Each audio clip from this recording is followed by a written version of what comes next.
नमस्कार मित्रांनो, राज्यघटनेची वैशिष्ट्ये, त्याच्या आधी राज्यघटना तयार होण्याची प्रक्रिया याच्यावरची 18 लेक्चर्स झाल्यानंतर आता आपल्याला प्रत्यक्ष राज्यघटनेचा कलमानुसार सुरुवातीपासून अभ्यास सुरू करायचा आहे। राज्यघटनेची जी सुरुवात होते कलमांच्याही आधी ती सुरुवात होते राज्यघटनाच्या सरनाम्याने। याला इंग्लिशमध्ये नाव आहे प्रिॲम्बल। सो प्रिॲम्बल ऑफ द कॉन्स्टिट्यूशन, घटनेचा सरनामा। हे जे चित्र तुम्हाला दिसतं आहे हे प्रत्यक्ष राज्यघटनेचा जो सरनामा आहे, ॲक्च्युअल जो त्या कॅलिग्राफीमध्ये बनवलेला आहे तो इथे दिलेला आहे। बघा बघा, सुरुवात होते द कॉन्स्टिट्यूशन ऑफ इंडिया आणि इथे आहे प्रिॲम्बल। ओके, आणि ही प्रिॲम्बल दिलेली आहे। आता वन बाय वन आपण एक एक पॉइंट बघूया। सगळ्यात महत्त्वाचं म्हणजे राज्यघटनेची सुरुवात सरनाम्याने करणारा पहिला देश हा अमेरिका आहे। म्हणजे राज्यघटनेची सुरुवात ही डायरेक्ट कलम क्रमांक 1 ने होऊ शकते, परंतु राज्यघटनेची सुरुवात प्रिॲम्बल म्हणजे सरनाम्याने करणारा पहिला देश आहे अमेरिका। आणि मग त्याच्यानंतरच्या काळामध्ये अनेक देशांनी आपल्या राज्यघटनेची सुरुवात ही प्रिॲम्बलने किंवा सरनाम्याने केलेली आहे। त्याच्यातला भारत सुद्धा एक देश आहे। आता हा जो प्रिॲम्बल हा मूळ शब्द आहे, याच्यासाठी अनेक पर्यायी शब्द वापरले जातात मराठीमध्ये किंवा हिंदीमध्ये। एक म्हणजे सरनामा, काही जण त्याला प्रस्तावना म्हणतात, काही जण प्रस्ताविका म्हणतात, काही जण उद्देशिका म्हणतात। ओके, सगळ्यांचा अर्थ बेसिकली एकच होतो, तो म्हणजे राज्यघटना ज्याच्याने सुरू होते ते राज्यघटनेचं सार किंवा सारांश, किंवा ही राज्यघटना नेमकी कशासाठी आहे, कोणासाठी आहे, कशी असणं अपेक्षित आहे हे सांगणारं सार म्हणजे राज्यघटनेचा सरनामा। ओके, इंग्लिशमध्ये प्रिॲम्बल व्यतिरिक्त कधी कधी याला इंट्रोडक्शन पण म्हणतात किंवा प्रिफेस पण म्हणतात। पण कसं, इंट्रोडक्शन किंवा प्रिफेस हे जे शब्द आहे हे साधारणतः सर्वसामान्य पुस्तकांसाठी वापरले जातात, सामान्य ग्रंथांसाठी वापरले जातात। राज्यघटना हा एक विशेष ग्रंथ आहे। एका खंडप्राय देश जो शेकडो वर्षांच्या गुलामगिरीतनं बाहेर आला, त्या देशाने स्वतःची राज्यघटना, स्वतःचं हे राष्ट्र आम्ही कशा पद्धतीने चालवू, भविष्यात कशा पद्धतीने चालवलं गेलं पाहिजे हे लिहिणारं हे डॉक्युमेंट आहे, हा ग्रंथ आहे। आणि त्याच्यामुळे त्याच्यासाठी इंट्रोडक्शन किंवा प्रिफेस हे फार छोटे शब्द वाटतात, सामान्य शब्द वाटतात। त्यामुळे खरा शोभणारा शब्द हा प्रिॲम्बलच आहे। Okay, right.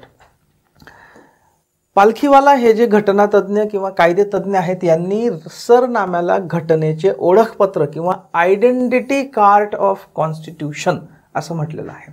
आयडेंटिटी कार्डने काय होतं, माझ्याकडे जर आयडेंटिटी कार्ड असेल तर त्याच्याने काय समजतं की मी कमिशनर ऑफ इन्कम टॅक्स आहे हे समजतं।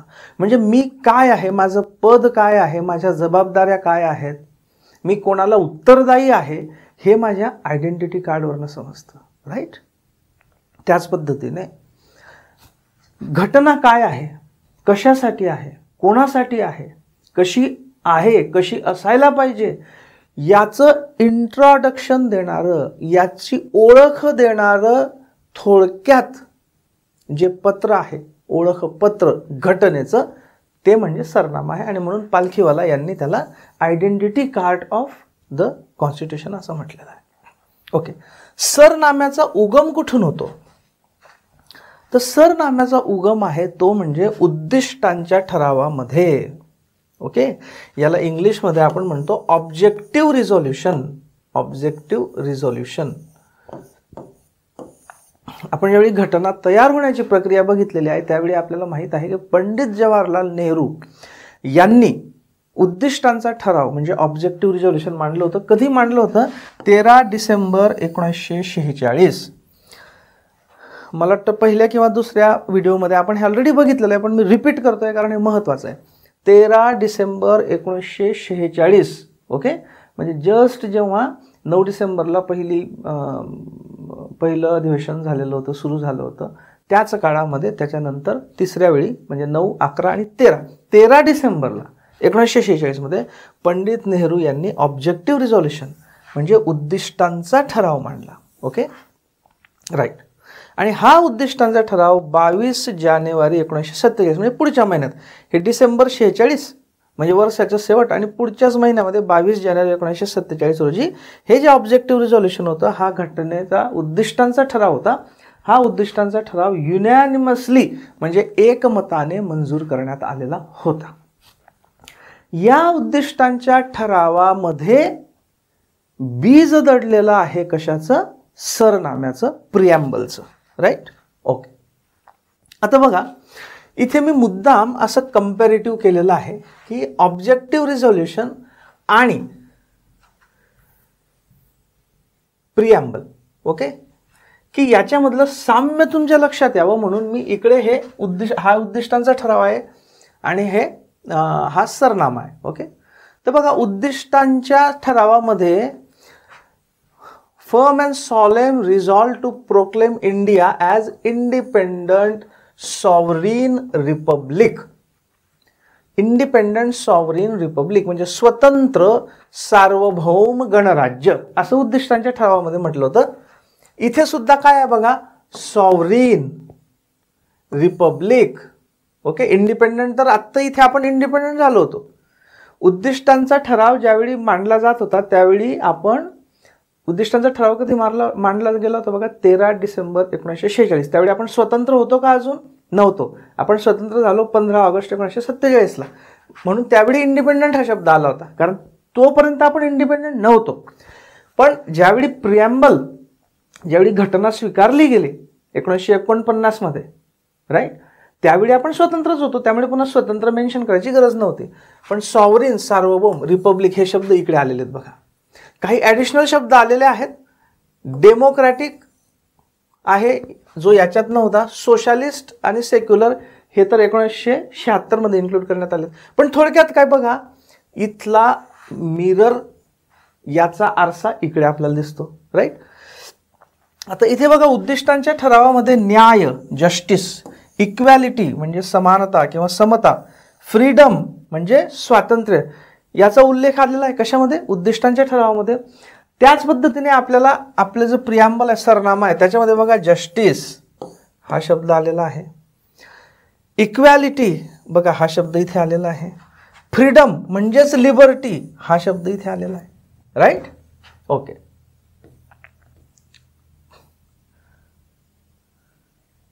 त्याच्यानंतर बघा to promote among them all fraternity. Fraternity म्हणजे बंधुता. ओके, फ्रॅटर्निटी म्हणजे बंधुता. त्याचं मिररिंग इकडे कुठे येतं बघा, की adequate safeguard for minorities and tribal areas, depressed and other backward classes म्हणजे जे अल्पसंख्याक आहेत, वंचित समाज घटक आहेत, त्यांना योग्य न्याय मिळावा. त्याच्याने आपल्याला अल्टिमेटली काय वाढीस लागते? बंधुता वाढीस लागते. इंटिग्रिटी ऑफ द टेरिटरी म्हणजे अखंडता. तर बघा इथे इंटिग्रिटी आलेला आहे. राईट. त्याच्यानंतर हा जो भाग आहे हा अर्थात की ही राज्यघटना आम्ही स्वीकारतो आहोत. त्यावेळी आपण राज्यघटना स्वीकारत नव्हतो, त्यामुळे ते इथे येणार नाही. थोडक्यात काय तुमच्या लक्षात आलं असेल की अनेक गोष्टी ज्या उद्दिष्टांच्या ठरावामध्ये होत्या त्या आपल्या प्रिॲम्बलमध्ये म्हणजे सरनाम्यामध्ये आलेल्या आहेत. त्याच्यामुळे जर असं कोणी विचारलं की सरनाम्याचं मूळ कशामध्ये आहे, तर उद्दिष्टांच्या ठरावामध्ये आहे. हा ऑप्शन असला तर. काही वेळा असं विचारलं जाऊ शकते की सरनामा हा दुसऱ्या कुठल्या राज्यघटनेच्या परंपरेनुसार घेण्यात आलेला आहे, तर मग अमेरिका येईल, कारण अमेरिका हा सरनामा इन्क्लूड करणारा पहिला देश होता. पण सरनामा म्हणजे काय, फक्त टेक्निकली की बाबा राज्यघटनेला सरनामा असावा का, तर अमेरिकेला होता, त्या पद्धतीने आपण घेतलेला आहे. टेक्निकल आहे फक्त. पण सरनाम्यामध्ये जी तत्व अंतर्निहित आहेत ती तत्व आपण कुठून घेतलेली आहेत किंवा कुठून उचललेली आहेत, तर त्याच्यामध्ये जो ऑप्शन असेल, जर हा ऑप्शन असेल की उद्दिष्टांचा ठराव, तर ते योग्य उत्तर असेल. राईट. परफेक्ट. पुढे जाऊयात. आता आधी आपण उद्दिष्टांचा ठराव मुळात प्रिॲम्बल म्हणजे हे सरनामा नेमका काय आहे तो आपण वाचूयात.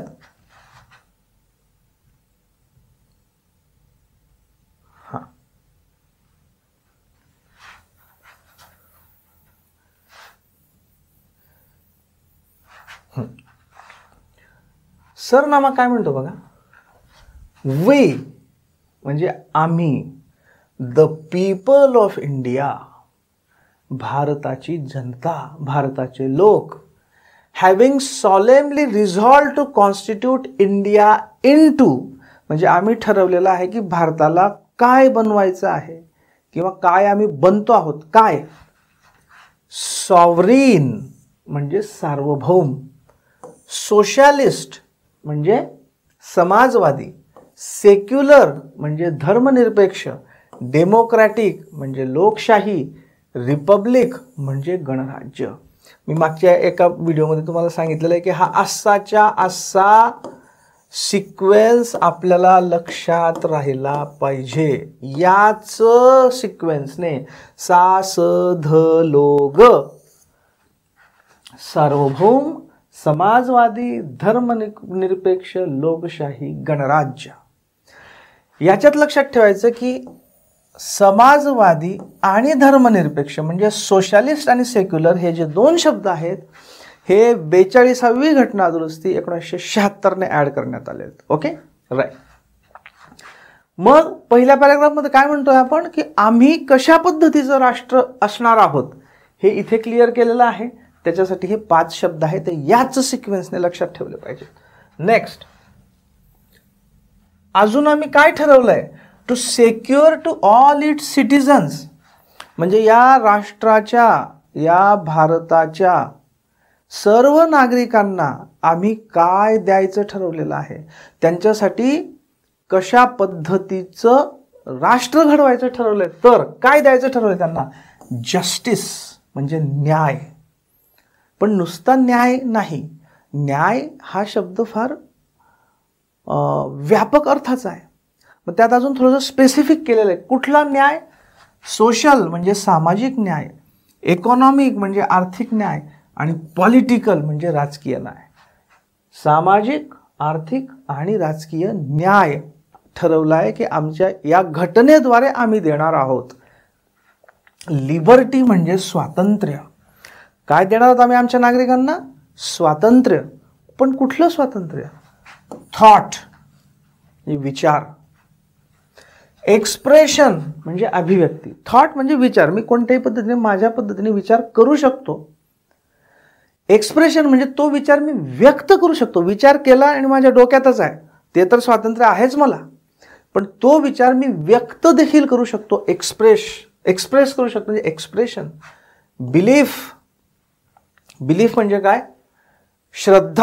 विश्वास, की मी कशावर विश्वास ठेवायचा. विश्वास ठेवायचा म्हणजे माझा तुझ्यावर विश्वास आहे तसं नाही, की माझ्या काही तत्वांवर विश्वास आहे किंवा एखाद्या देवावर विश्वास आहे किंवा एखाद्या फिलॉसॉफीवर विश्वास आहे या अर्थाने. ओके, विश्वास, बिलीफ. फेथ म्हणजे श्रद्धा, अँड वर्शिप म्हणजे उपासना. अशा पद्धतीने मला कशाचं आम्ही आमच्या नागरिकांना कोणतं स्वातंत्र्य देणार आहोत, विचार, अभिव्यक्ती, विश्वास, श्रद्धा आणि उपासना.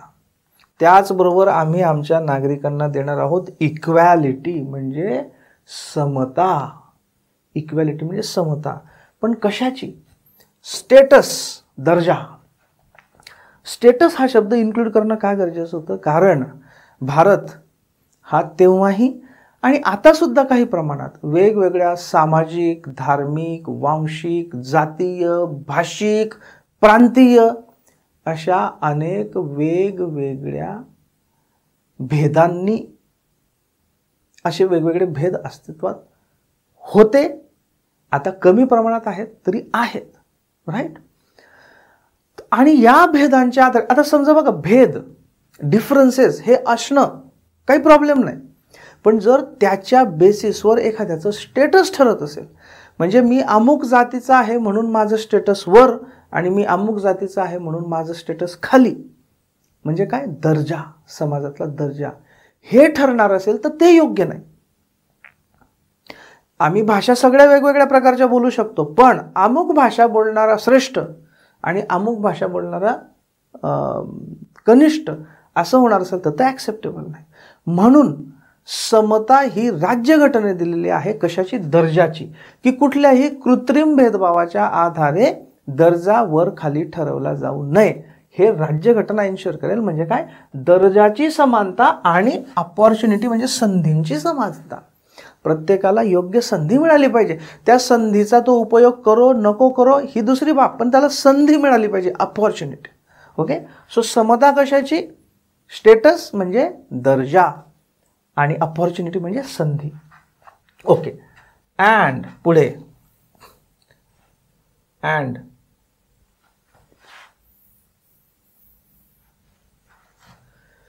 To promote among them all म्हणजे या सर्व नागरिकांमध्ये आम्ही कशाचं संवर्धन करायचं ठरवलेलं आहे. कशाचं संवर्धन?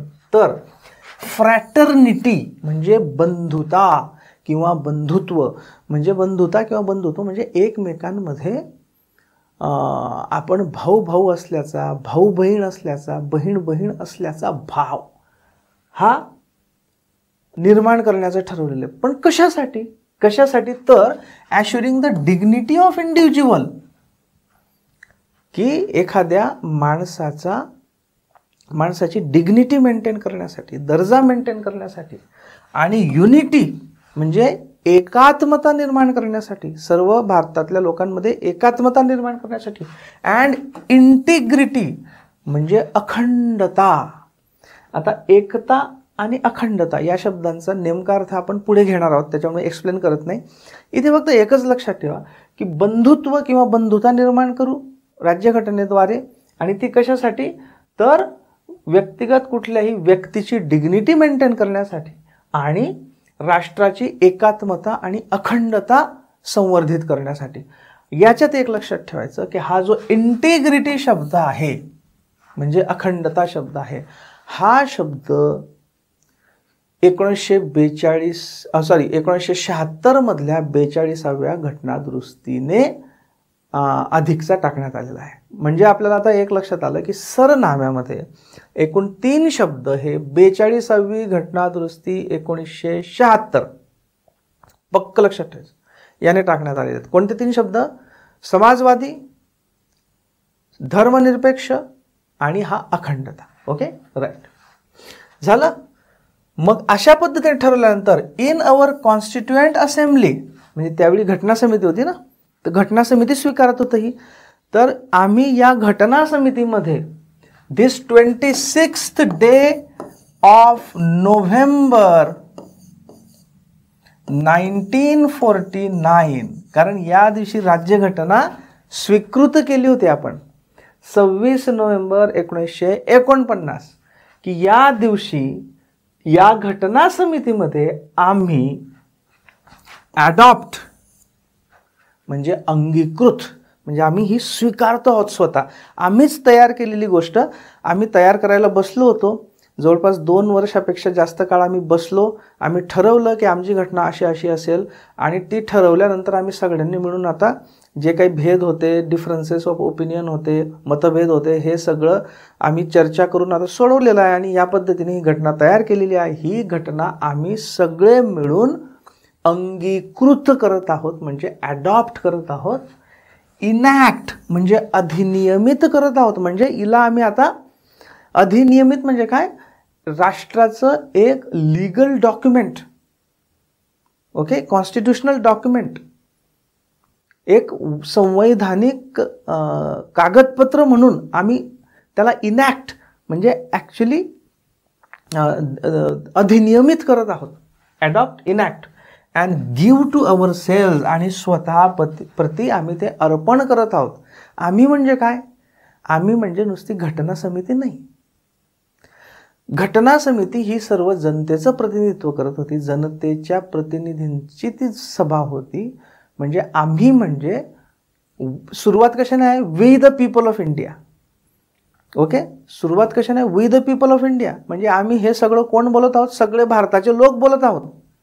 पण कोणाच्या थ्रू बोलत आहोत? सगळे एकत्र येऊन बसू शकत नाही. त्यावेळेस 40 कोटी होते, 40 कोटी एकत्र येऊन बसू शकत नाही. म्हणून आम्ही सर्व भारताचे लोक, पण या घटना समितीतल्या मेंबर्सद्वारे आम्ही स्वतःला प्रतिनिधित्व आम्ही देतो आहे.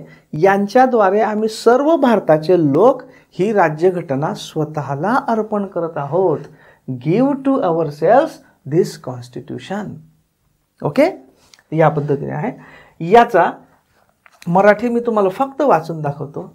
आम्ही भारताचे लोक, भारताचे एक सार्वभौम समाजवादी धर्मनिरपेक्ष लोकशाही गणराज्य घडवण्याचा व त्याच्या सर्व नागरिकांना सामाजिक, आर्थिक व राजकीय न्याय, विचार, अभिव्यक्ती, विश्वास, श्रद्धा व उपासना यांचे स्वातंत्र्य, दर्जा व संधीची समानता निश्चितपणे प्राप्त करून देण्याचा आणि त्या सर्वांमध्ये व्यक्तीची प्रतिष्ठा म्हणजे काय, डिग्निटी, व्यक्तीची प्रतिष्ठा म्हणजे काय, डिग्निटी, व राष्ट्राची एकता व एकात्मता. प्रत्यक्षात इथे अनेक ठिकाणी एकता, युनिटीसाठी एकात्मता आणि इंटिग्रिटीसाठी अखंडता असे शब्द वापरतात, ते जास्त योग्य आहेत. किंवा मग कन्फ्युजन होऊ नये ट्रान्सलेशनमध्ये म्हणून इंग्लिशचे शब्द लक्षात ठेवा, युनिटी अँड इंटिग्रिटी. तसं काय आलं तर पर्यायांमध्ये बघून घ्यायचं. यांचे आश्वासन देणारी बंधुता, फ्रॅटर्निटी प्रवर्धित करण्याचा गांभीर्यपूर्वक निर्धार करून आमच्या संविधान सभेत आज दिनांक 26 नोव्हेंबर 1949 रोजी याद्वारे हे संविधान अंगीकृत, अधिनियमित करून स्वतः प्रति अर्पण करीत आहोत. ओके, तर या पद्धतीने ही प्रिॲम्बल आहे. राईट. ओके, आपण हे ऑलरेडी बघितलेलं आहे. 1942च्या घटनादुरुस्तीने समावेश झालेले शब्द कोणते, समाजवादी म्हणजे सोशलिस्ट, धर्मनिरपेक्ष म्हणजे सेक्युलर, अखंडता म्हणजे इंटिग्रिटी. आता हा सरनामा वाचल्यानंतर आपल्याला या सरनाम्याचे 4 घटक करता येतात की या सरनाम्यामध्ये कोणत्या 4 घटकांचा समावेश आहे. तर नंबर 1, राज्यघटनेचा आणि राज्यघटनेच्या अधिकाराचा, की ही राज्यघटना मुळात मानायची कोणी आणि कशासाठी, हिच्या मागे कशाचं बॅकिंग आहे का. हो, तर राज्यघटनेचा स्रोत किंवा राज्यघटनेने जो अधिकार प्राप्त होतो त्या अधिकाराचा स्रोत कोण आहे, भारतीय लोक किंवा भारतीय जनता. कारण सगळीकडे सुरुवात कशाने होते, आम्ही भारताचे लोक, we the people of India. आणि कोणाला इच्छा असेल तर we the people of Bharat म्हणा, काही प्रॉब्लेम नाही. India, Bharat doesn't make any difference. आपण इंडिया म्हटलं तरी तेवढेच देशभक्त असतो, भारत म्हटलं तरी तेवढेच देशभक्त असतो. आपण पूर्वीच्या क्रिकेट मॅचेसमध्ये इंडिया इंडिया इंडिया करायचो, तेव्हा आपण तेवढीच देशभक्ती होती. आणि आता समजा भारत भारत भारत केलं तरी सुद्धा आपण तेवढेच देशभक्त असतो, त्याच्याने काही फरक पडत नाही. राईट. सो भारतीय लोक. ओके, तर हे कशाचा स्रोत आहेत, राज्यघटनेचा आणि राज्यघटनेच्या अधिकाराचा. राईट. ही एक गोष्ट आपल्याला कळते सरनाम्यामधनं. दुसरी अशी कळते की ह्या राष्ट्राचं स्वरूप कसं असणार आहे हे कळतं. कसं स्वरूप असणार आहे, सासधलोग, सासधलोग, सार्वभौम समाजवादी धर्मनिरपेक्ष लोकशाही गणराज्य, म्हणजे आपल्याला राष्ट्राचं स्वरूप कळतं. हे 2 नंबर. 3 नंबर अजून काय कळतं की राज्यघटनेद्वारे स्थापित करण्याची उद्दिष्टे कोणती आहेत. स्रोत ठरला की भारताचे लोक आहेत, राष्ट्राचं स्वरूप समजलं सासधलोग आहे. आता या राज्यघटनेने आम्हाला काय अचीव करायचं आहे, कोणती उद्दिष्ट प्राप्त करायची आहेत, कोणती उद्दिष्ट स्थापित करायची आहेत. तर न्याय, स्वातंत्र्य, समता आणि बंधुता. ओके, हे लक्षात ठेवायचं. न्याय, स्वातंत्र्य, समता, ॲक्च्युली हे समता जास्त चांगला वर्ड आहे, आणि बंधुता. Okay, right. सो राज्यघटनेद्वारे स्थापित करायची उद्दिष्ट सुद्धा आपल्याला या सरनाम्यामधनं मिळतात. राईट. सो 3री गोष्ट झाली. 4थी गोष्ट आपल्याला काय कळते, 4थी गोष्ट ही कळते की राज्यघटना स्वीकृत केल्याचा दिनांक आपल्याला सरनाम्यामधनं मिळतो शेवटच्या पॅरेग्राफमध्ये. तो दिनांक कोणता, 26 नोव्हेंबर 1949. राईट. तर अशा पद्धतीने हा सरनामा आहे. ओके. तर सरनाम्याचा सरनाम्याची आपण बॉडी आता बघितले. ओके. पुढच्या लेक्चरमध्ये आपण आता या सरनाम्यातला जो एक शब्द आहे, जे महत्त्वाचे शब्द आहेत, त्या शब्दांचे नेमके अर्थ पाहणार आहोत. कारण ते फार इम्पॉर्टंट असतं. विशेष करून ऑब्जेक्टिव्ह प्रश्न तर आहेतच, पण त्याच्या पलीकडे जाऊन आयदर तुम्ही UPSC तयारी करत असाल किंवा MPSCमध्ये 2024-25 याच्यानंतरची तर तुम्ही तयारी करत असाल की जिथे आपल्याला डिस्क्रिप्टिव्ह क्वेश्चन्स लिहायचे आहेत किंवा इवन जे MCQ आहेत ते ॲनालिटिकल असणार आहेत, त्याच्यासाठी आपल्याला जे शब्द आहेत महत्त्वाचे, सार्वभौम, त्याच्यानंतर समाजवादी म्हणजे काय, धर्मनिरपेक्ष म्हणजे काय, त्याच्याशी संबंधित कलम कोणते आहेत हे समजून घेणं आवश्यक असतं. ते आपण पुढच्या लेक्चरपासून सुरुवात करू. पुढच्या लेक्चरपासूनला आपला पहिला शब्द असेल तो म्हणजे सार्वभौम, म्हणजे सॉव्हरीन याचा अर्थ. Okay, right. थँक्यू.